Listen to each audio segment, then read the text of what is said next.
अरे भैया सुनो, ये लूका मॉड्रिच के जाने पर सब इतना लोनली फील क्यों कर रहे हैं? वो तो गैलेक्टिको भी नहीं था ना। अबे गैलेक्टिको ये तो बहुत ही छोटा नाम है। This is the story of a man who didn't just play the game, he orchestrated it. So hello guys, welcome back to my YouTube channel. कैसे हैं आप लोग? जो लोग मेरे चैनल पर न्यू आए हैं उनको मैं बता दूं, माय नेम इज हंस गुप्ता और मैं बनाता हूं फुटबॉल से रिलेटेड सब कुछ on both of my Instagram channels and YouTube. तो नीचे जल्दी से सब्सक्राइब का बटन दिया हुआ है, जाके ठोक दो और वहां पर एक बेल, एक घंटे का आइकन होगा, उसको जरूर से दबा देना, जिससे मेरी आगे आने वाली वीडियोस की नोटिफिकेशंस आपको मिलती रहें। तो भाई ये वीडियो होने वाली है रियल मैड्रिड के उस प्लेयर के बारे में जिसको कभी गैलेक्टिको का दर्जा नहीं मिला था, लेकिन जब उसने सेंटियागो बर्नाब्यू में अपना आखिरी गेम खेला, सब लोग ना एक ही नाम चिल्ला रहे थे। In 2012, Luka Modric was voted as the worst sign-in of La Liga by Marca bhai. And 12 years later, he walked out of Santiago Bernabeu as not just as a peak Galactico, but as a legend who was a magician. I'll say a maestro or a regista. How many words I should use for that miraculous player? No hype, no drama, just pure football poetry भाई। तो भाई सबसे शुरुआत से बात करते हैं तो लूका मॉड्रिच 2012 में रियल मैड्रिड को ज्वाइन करता है। 35 मिलियन का ट्रांसफर था और यहाँ पर फुटबॉल फैंस, पंडित्स और भाई जितने भी ये सारे जर्नलिस्ट है ना, they were not happy, they were not impressed, क्योंकि भाई दतुनिया सा है, दांत बाहर निकले खंजर की तरह, किसी को भी चबा डालेगा सुआरेस की तरह, और भाई फिजिकलिटी अच्छी नहीं है, हैंडसम नहीं दिखता, कैसे खेलेगा ये? मतलब ये तो बहुत बैड पासेस करते था। टॉटनम जैसी टीम से रियल मैड्रिड ने ये बंदा उठा लिया। और सबसे बड़ा क्वेश्चन ये था कि होजे मोरिनो की एकदम रिजिड सेटअप के अंदर कैसे बैठेगा, कहां फिट हो जाएगा ये? लेकिन जब वो बंदा आया ना, वो साइन इन हुई थी ना, वो आराम से उसने अपना इंटरव्यू दिया। He was not panicking, he was just furious about कि भाई मेरे को रियल मैड्रिड को रिप्रेजेंट करना है, मुझे वो व्हाइट जर्सी पहन के दिखानी है कि भाई इसकी इंपॉर्टेंस क्या है। नंबर 10 कभी था नहीं वो, लेकिन एक गेम का टेम्पो सेटर बन गया वो। जब अंदर आया, जब पहली बार बॉल टच करी, जब वो आउटसाइड ऑफ द फुट से उसने बॉल को रिसीव करके अलग अलग डायरेक्शन में टचेस लिए, दूसरे प्लेयरों के घुटनों से लेके एंकल तोड़े, तब समझ आया भाई ये एक मैजिशियन आया गया, a player who could glide through a chaos like a violinist in a storm भाई। एंड फिर 2014 लूका मॉड्रिच का राइज हो जाता है। कार्लो एंसेलोटी अंदर आया और वहां पर आते ही उसने देखा कि भाई लूका मॉड्रिच इज समथिंग जो मेरी टीम के लिए बहुत एसेंशियल हो सकता है। और वैसा हुआ। 2014 चैंपियंस लीग, जो रियल मैड्रिड ला डेकिमा के लिए भाई पता नहीं कितने सालों से लड़ रही थी, कितनी सारी ह्यूमिलेशंस उनको देखने को मिली। और उसके बाद it's 93rd minute, Luka Modric is taking a corner, Sergio Ramos is ready for that header, 90-48 that flash, and we won La Decima. I can feel those goosebumps भाई मैं। Shit fuck। उस एक वो जो ला डेकिमा वाली कॉर्नर थी ना, उसके बाद से ना लूका मॉड्रिच को सिर्फ एक्सेप्ट नहीं किया गया, उसको रिस्पेक्ट किया गया। The world saw what Madrid had always hoped for। Maestro भाई। राइट आफ्टर दिस ईयर ना लूका मॉड्रिच की इंपॉर्टेंस एक टीम के अंदर उसने सीमेंट कर दी थी कि भाई प्लेइंग 11 का ये क्लचेस्ट प्लेयर रहेगा। और फिर 2015 से 18 का दौर आता है जहां पर पूरी ही रियल मैड्रिड ने यूरोप को डोमिनेट किया और दूसरी टीमों को पेलते हुए ना सिर्फ एक ही मिडफील्ड था जो पूरी दुनिया पर उस वक्त राज कर रहा था। The trinity of maestros, the trinity of magicians, Toni Kroos, Casemiro and Luka Modric. Modric सिर्फ ऐसा प्लेयर नहीं था कि बॉल इधर से मिली उधर डाल दी, इधर से मिली उधर डाल दी। He was that player जो पूरे गेम को डिक्टेट करता था।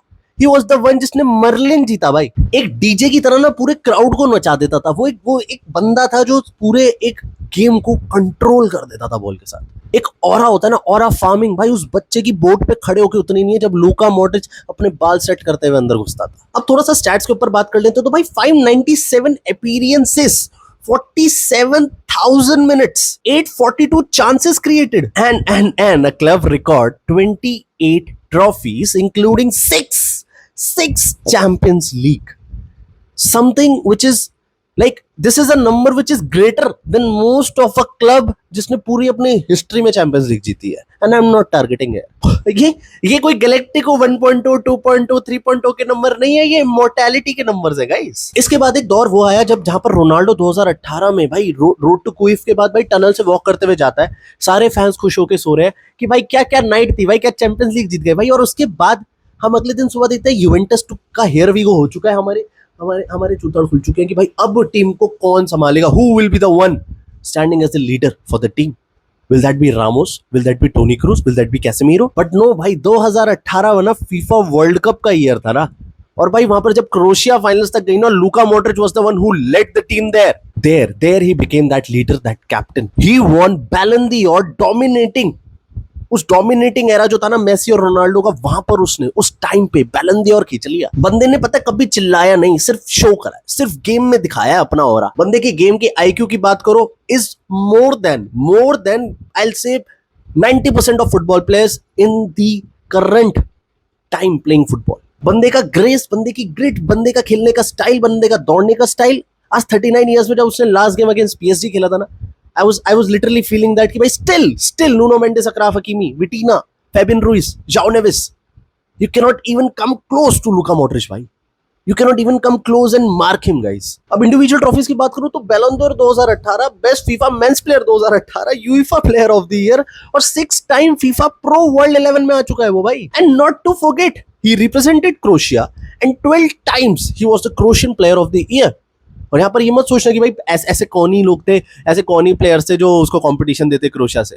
जस्ट जाओ, खोलो वहां पर वो प्लेइंग 11 खोलो क्रोएशिया की, देखो कि Croatian player of the year कौन कौन रहे हैं उस टाइम पे, कौन ऑलरेडी खेलते थे, but still Luka Modric dominated all of them. और भाई बंदा ग्लोबल आइकन बन गया. ना कोई ब्रांडीज बड़ी बड़ी छाप रहा है, ना कहीं जा जाके इंटरव्यूज दे रहा है, ना कहीं बहुत चिल्ला के बोल रहा है मैं ये कर दूंगा वो कर दूंगा. You want to talk on Thursday, let's talk on Thursday. How many goals you have scored home और away. He was never the one, you know, sitting in the interviews talking shit to the journalist or posting shit stories on Instagram or YouTube. He just showed it on the field, on the pitch, that guys don't underestimate me please. फिर वो दौर शुरू होता है जब Luka Modric एक बेहतरीन starter से एक वेटरन माइस्ट्रो बनना लग जाता है. मतलब 2023 का एरा, जब लूका मॉड्रिच सारे गेम्स को स्टार्ट नहीं कर रहा है, वो 60 65 70 मिनट पे आ रहा है, एज क्योंकि उसकी एक फिजिकल एज उसको उतना सपोर्ट नहीं कर रही है, तो स्टिल वो टीम को अपना 100% देने के लिए ऐसा सुपर सब्स्टिट्यूट खेल रहा है. सुपर सब्स्टिट्यूट एक वो प्लेयर होता है जो एक कम टाइम में बहुत इंपैक्ट दिखा सकता है. वो कम्स इन 65 70 90 तक खेलता है. वो 20-30 मिनट में वो पूरी टीम का गेम चेंज करने वाला बंदा हो सकता है. जैसे बायर्न म्यूनिख के अंदर आपको किंग कोमन पता है, राइट? वैसे ही यहाँ पर रियल मैड्रिड का लूका मॉड्रिच सिंपल से टर्न ले रहा है, लेकिन वो इतने ब्यूटी के साथ ले रहा है कि दूसरा प्लेयर जो है ना वो एक डायरेक्शन में, लूका मॉड्रिच एक direction. And following the same 39 years 116 days he becomes the oldest player of Real Madrid scoring the banger भाई. वहां पर पूरा crowd including the opponents is clapping for him कि भाई दिस इज द प्लेयर जिसका एक aura settle रहेगा for ever in this football world. और बड़े दुख के साथ इस वाले पार्ट के बारे में बात करना चाहूंगा, the last game of Luka Modric, the club world cup semifinals against Paris Saint Germain. बंदे ने ना अपना पूरा दिल निकाल के रख दिया था. 65-70 मिनट पे जब वो एंटर कर रहा है ना, और आते ही उसने एकदम से ब्राहिम डियाज को चांस दे दिया, एकदम से 2-3 चांसेस क्रिएट कर दे. वो बिल्कुल जीरो एंगल से अंदर कॉर्नर बनाने वाली ये जो टेक्निक है ना पुराने फुटबॉलर्स के पास, पुराना इसलिए क्योंकि एक नया दौर शुरू हो चुका है दोस्तों, और वो हमें एक्सेप्ट करना पड़ेगा. तो व्हेन इट वाज हैपनिंग ना, वो मतलब वो लग रहा था कि भाई now he is the one who is just giving his all best in the last match. He know that he is losing 4-0, but still he is not giving up, because उसके डीएनए में ना घुस चुका है वो. उसके आगे आने वाले बच्चों में भी सेम रहेगा, that comeback remontada is something which we crave for. बस वीडियो खत्म करने से पहले एक बात जरूर बोलना चाहूंगा कि लूका मॉड्रिच ना कोई बहुत पैसे वाली फैमिली का बंदा नहीं था. पहले से ही वो बहुत तगड़ा नहीं खेलता था. वो स्पेन की एकेडमी में ना अपनी कंट्री की वॉर में से भागकर एज अ रेफ्यूजी आया था. तुम समझ सकते हो how that player turns out to be the best of all. बस उसके ना मतलब कह रहे छाती के अंदर भाई आग थी, एक सपना था कि भाई लोगों के गोटे तोड़ने हैं भाई, टर्न करके ना उन लोगों को दिखाना है भाई that what is true football midfielder means. तुम लोगों ने मेरे को फ्लॉप बुलाया था. I'll be the one Real Madrid will say, like, will sing forever beside Toni Kroos. वो कोई गैलेक्टिको नहीं था, उसके नाम पे बहुत सारे टी शर्ट्स नहीं बिकी, बहुत सारी जर्सीज नहीं बिकी, लेकिन जब जब उसने वो बॉल छुई ना, मैंने ना समय को ना एकदम थमता हुआ देखा है. मैंने सारे प्लेयर्स को उसकी बॉल की तरफ देखता हुआ देखा है कि भाई ये कुछ अब करने वाला है जो हमारी फाड़ देगा. और फिर वहां से जादू शुरू होता है. लूका मॉड्रिच ने सिर्फ एक ही चीज सिखाई कि भाई ये व्हाइट टी शर्ट पहन के सिर्फ रेमंटाडा चिल्लाना नहीं है. I'll show you the importance of this white jersey, of this golden crest. 15 times European champions real Madrid क्या होती है। तो वीडियो के आखिरी तक आ ही गए तो सब्सक्राइब तो कर ही दिया होगा। अब इस वीडियो को जल्दी से लाइक एंड शेयर कर दो भाई अपने सारे रियल मैड्रिड दोस्तों को, और बता दो भाई कि भाई इस बंदे ने ना दिल से खोल के लूका मॉड्रिच के लिए एक बात करनी थी और आज उसने तुम लोगों के सामने कर दी। So thank you so much for watching this video till the last, bhai, because this is the respect I wanted from you guys for Luka Modric. Don't respect me, bhai. Don't like for me. Just like for Luka Modric, guys. Hala Madrid, in Adamas.